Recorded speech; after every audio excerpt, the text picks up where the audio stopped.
From the Israel-Hamas conflict to war in Ukraine, this year's APEC meeting of world leaders is unlike any other in recent history. It's significant and arguably unprecedented.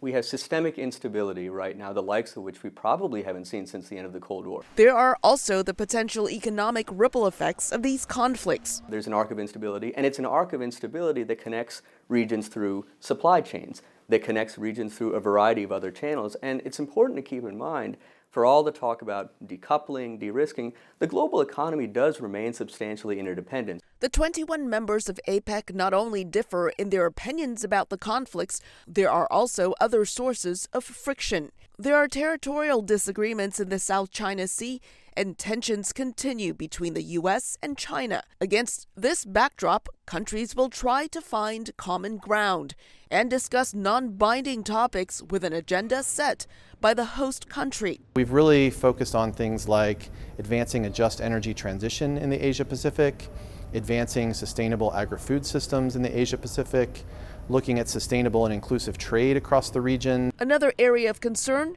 how to reduce supply chain risks, with lessons learned from the breakdown during the pandemic. I think what you will see is about sort of resilience, redundancy, to make sure that there's no one point of failure in the event of a pandemic.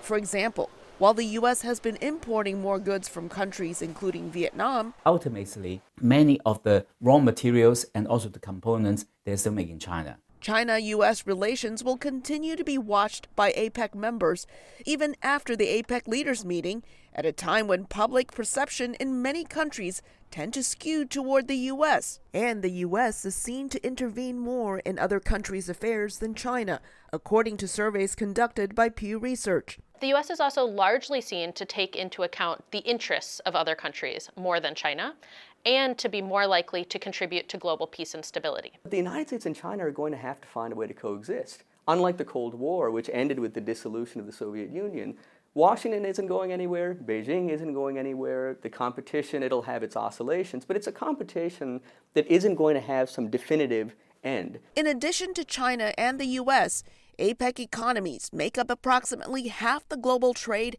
and 60% of the world's economy. And in an interconnected world, observers say leaders will need to transcend differences to combat issues such as climate change and food insecurity. Elizabeth Lee, VOA News, Washington.